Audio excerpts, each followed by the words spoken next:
Why do people do what they do? In this video, I'm going to explain the main forces that govern all life, what motivates people to do what they do, and how you can control the actions of other people. Once you understand these forces, you'll be able to control your reality and gain control and phenomenal powers over the world. I know it sounds like a big promise, but I can deliver on that. You'll need to watch this video all the way through to the end, because the final point sums it all up. Grab a pen if you need one, like this video right now so you don't forget later, subscribe and ding that bell because it's all coming up right after this.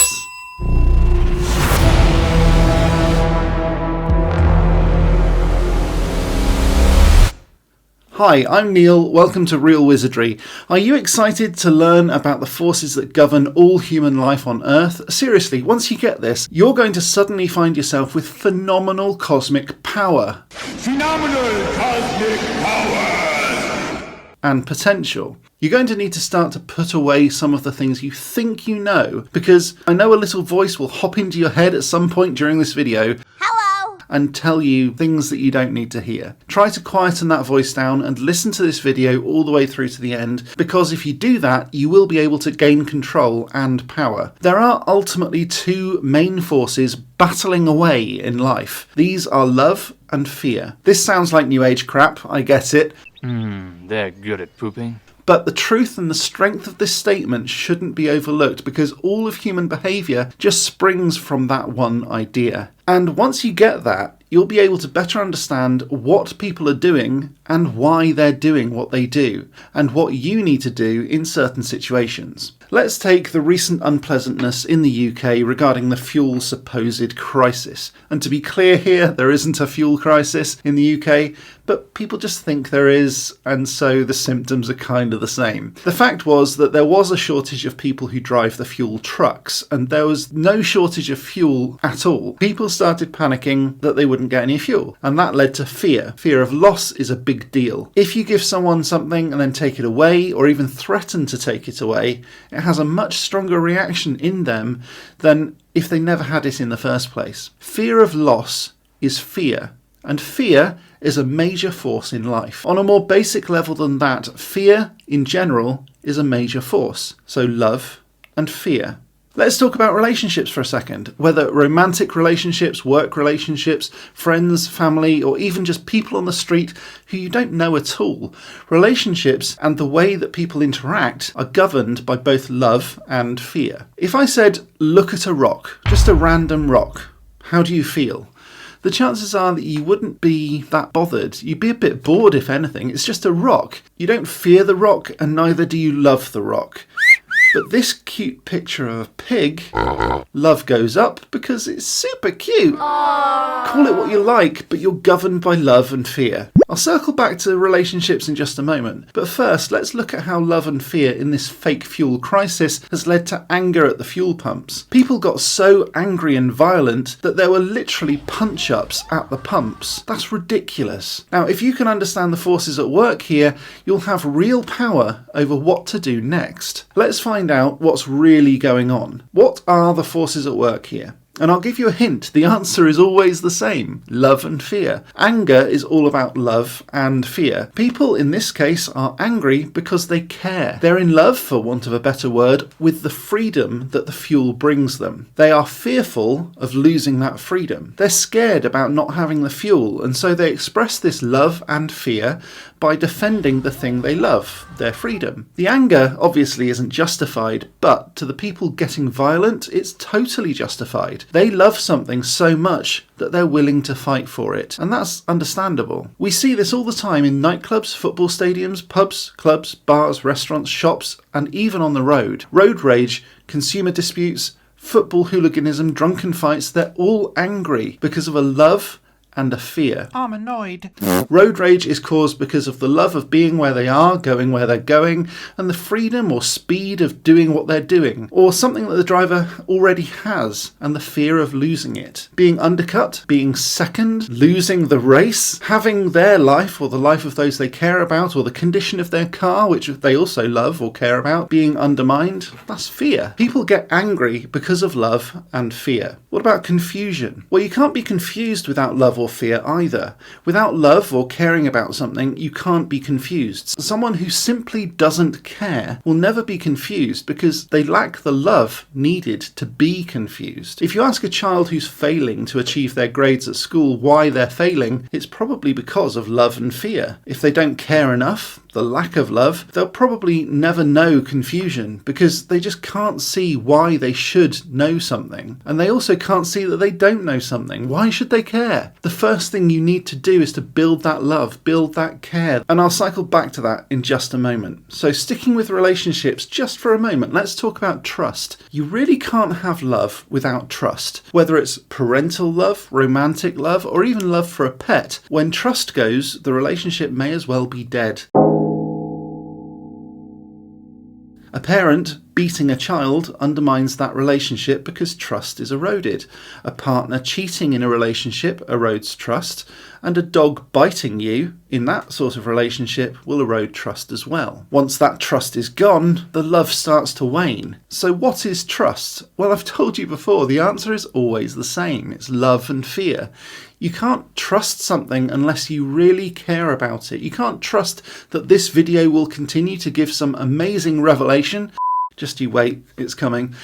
Unless you care. You can't have trust or faith in God or the universal energy or spirituality or Allah or Jehovah or Hanuman or the moon goddess or whoever or whatever you care about unless you care. If I said there's a goblin that lives in my underwear drawer and he makes the sun go up and down using a lever, you may be curious because of the love and fear. Love of the truth and fear that you might not be fully informed, but you probably won't trust that it's true because of the love of being informed and the fear that I'm trying to make a fool out of you. Perfectly understandable, but it's all love and fear. In the example of the sun goblin that I just made up, by the way, you really don't need to worry about that.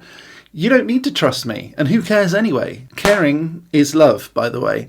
And that's the point. Lack of love leads to a lack of trust. Similarly, if you fear something, you'll trust less as well. You may know that the sun has nothing to do with the goblin, and so you can't possibly trust my ridiculous story.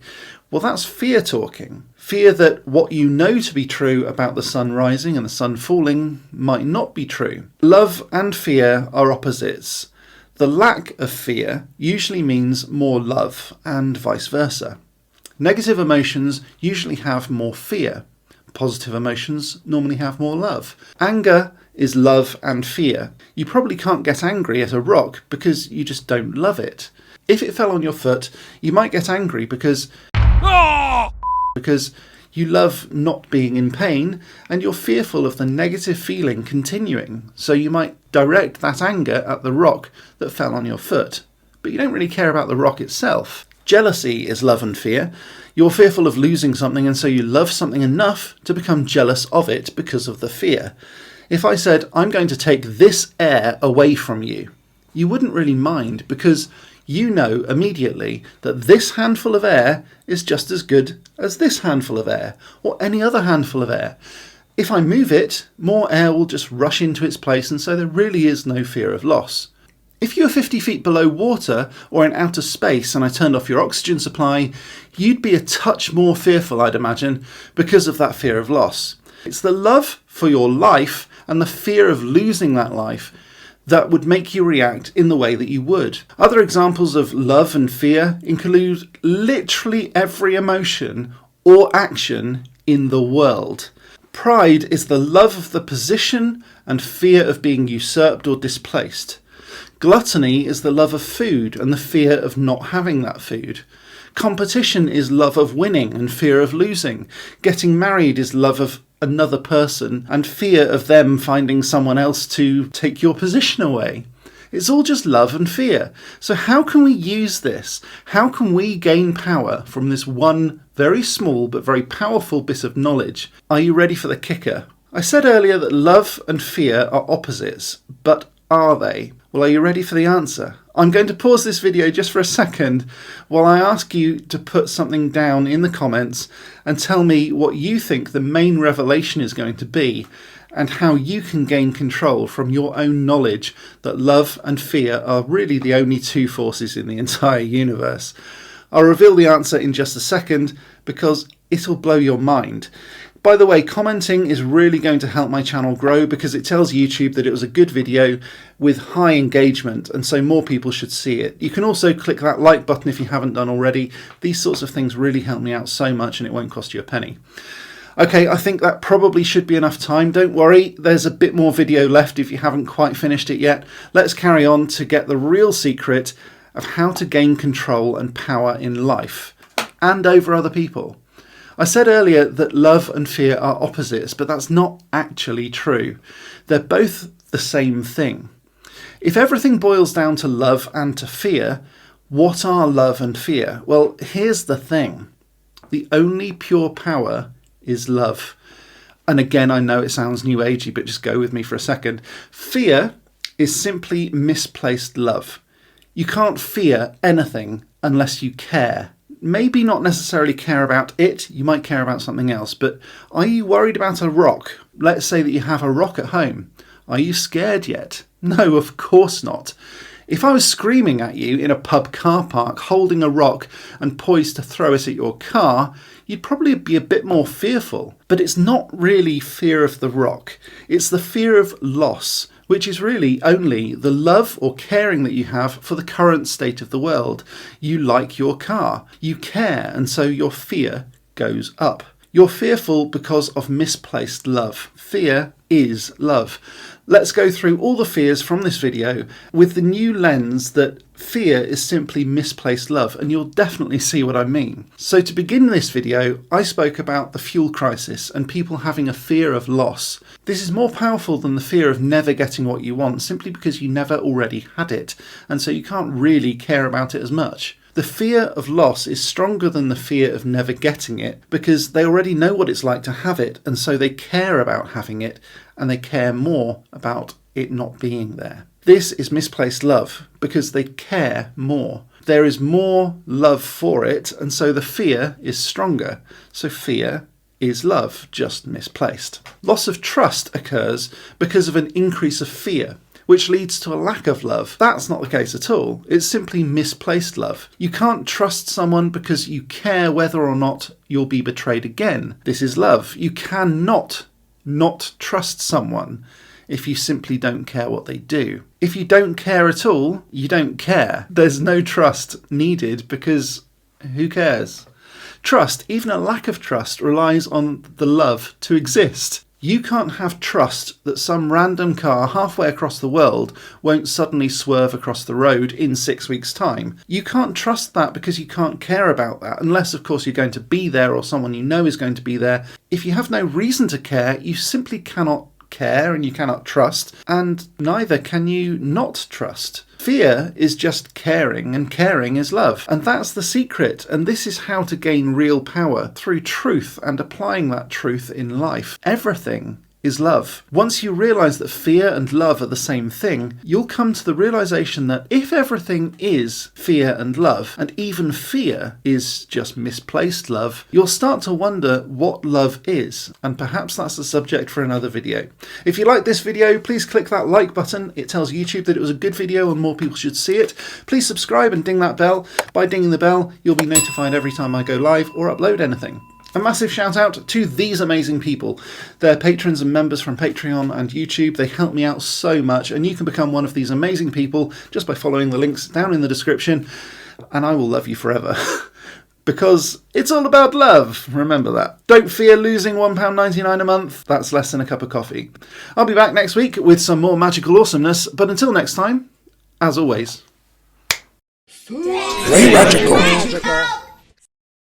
whether romantic relationships, work relationships, family, or even something else that I can't see on my auto cue.